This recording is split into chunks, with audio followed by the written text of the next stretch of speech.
I am Dr. Adam Millman. Thank you for watching. Earl Nightingale said on his famous record, The Strangest Secret in 1956, that we become what we think about. That is actually the strangest secret. And the key to your life is that we become what we think about. We become what we choose to focus on. And I think this is true. And the realization that you can change your emotional state based on what you're choosing to focus on is very empowering. Very often people explain to me in my clinic that they are not capable of controlling their emotions, that they have depression, anxiety, and panic attacks and guilt, and they're overwhelmed by it and they cannot change it, as if they're being attacked from the outside by external infections, viruses, bacteria, fungi that invade their body, and their body is defenseless against it. And I think in many cases this is not true. But the belief that it is true renders you helpless, that the emotions come and you cannot do anything except for succumbing to them, or that they're created inside your mind and that you don't have the ability to control them either. And I don't think either which is true in a good percentage of cases. So what we're going to talk about today is how to change your state when you're in a state that you don't want to be in. And we're going to use a technique called a pattern interrupt. This pattern interrupt was made famous in the last century by Milton Erickson, famous American psychiatrist, psychologist, and made even more famous about 35 years ago, and to this day by the famous personal development leader, Tony Robbins.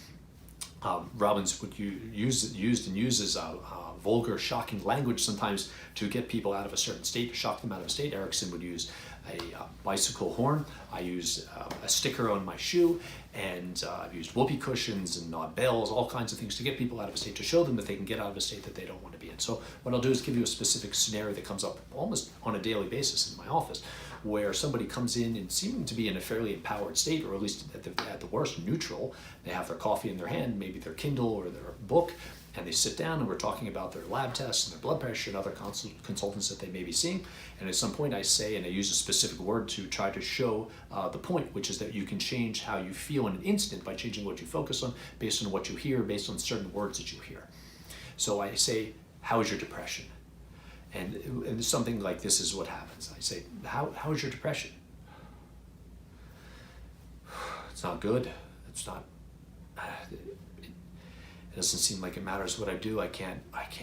Nothing seems to work. I can't. I'm not able to succeed. I didn't get the promotion that I thought I was going to get, and I'm having trouble with my kids. And ever since my ex-husband left me, things just haven't been going that way. But the more I think about it, when I was a kid, my father used to talk to me in a certain way that didn't make me feel good about myself. It just doesn't seem like I'm able to succeed the way I want to, and I try, but I always seem to fail, and I always mess up, and I just. Is that a sticker on your shoe? You have a pineapple sticker on your shoe? Wait, did your kids give you the pineapple sticker? You have 3 kids, or you have 3 boys. I remember you told me last time you said you're going on vacation somewhere. And they're the ones that put the sticker on your shoe. Let me take the sticker off there. What is that doing on your shoe? And I say, hey, what are you doing? What are you doing? What do you mean, what am I doing? I said, well, get back into that thing you were just doing.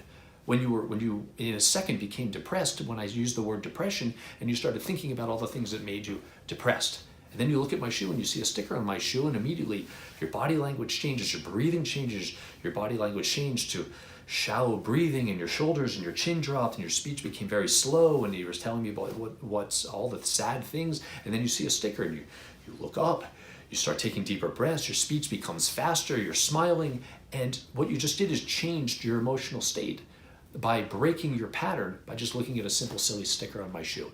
And if you want to know why the sticker is there, I tell them it's there for that reason, because everyone that looks at it looks up and smiles. It doesn't matter how sad they are. They look at it, they look up, and they feel differently because they've changed their focus to something else. They've changed their focus from what's making them feel bad to something that is at least neutral, and it takes their focus off of what they were focusing on before, which was all the things that make them sad and didn't go right and should have gone one way, and all the things they're guilty about and they have regret for, and missed opportunities and failures. And when you think about those things, you're going to feel differently than when you focus on something else. And so the sticker on the shoe is just a simple technique to show people that they can look at it and they can focus on something else, and immediately they feel different. Bad patterns that we get into, anxiety and depression, in large part comes from what we're focusing on. And there's ways to interrupt that pattern and get out of that pattern that are destructive, like drinking and smoking and overeating and, God forbid, hitting your kids or yelling at your spouse, God forbid. These are things that are destructive and will not empower you. But they'll get you out of that state, but in a bad way. So what we need is multiple ways of getting ourselves out of a bad state, a bad pattern that we get into whenever we need to. And that could be comedy, that can be exercise, that can be saying something silly. Erickson, like I said, used to use a bell. Tony Robbins uses vulgar language. I've used a whoopee cushion, but now there's applications that you can get on your phone that makes the sound of a whoopee cushion to the sound of hip-hop music with lyrics. And my wife has it on her phone, and if they see me starting to get upset or my wife's starting to get upset, they run and grab the phone and turn it on, and it's this somewhat the vulgar sounds with people singing, and it's a whole thing, and then we don't even realize what we were upset about because our pattern has been broken.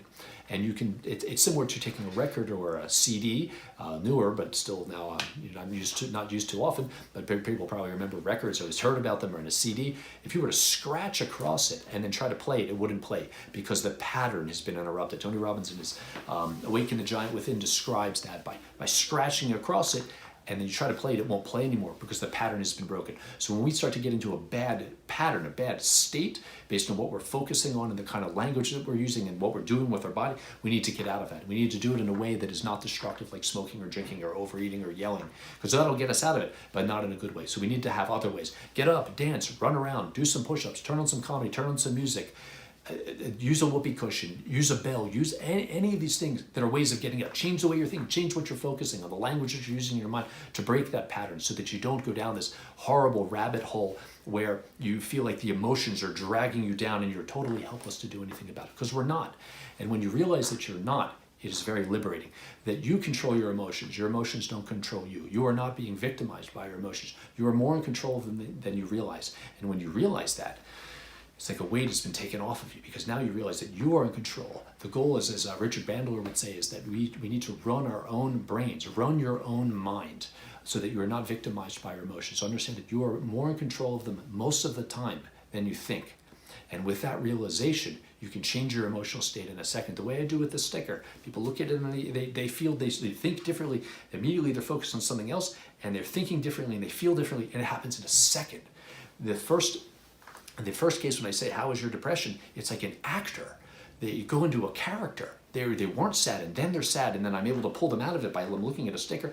They're in control. They don't think that they're in control of their emotions. They're victimized by it. They're controlled by them. But you see here in this case, they're not. Within a few minutes, neutral emotion, sad emotion, then a curious emotion, a curious, excited emotion. So how can that be if you're not able to get out of it? We are able to get out of it. Realize that and take advantage of that, and that'll lead you to a more compelling future when you're in greater control of your emotional states. Thank you for watching.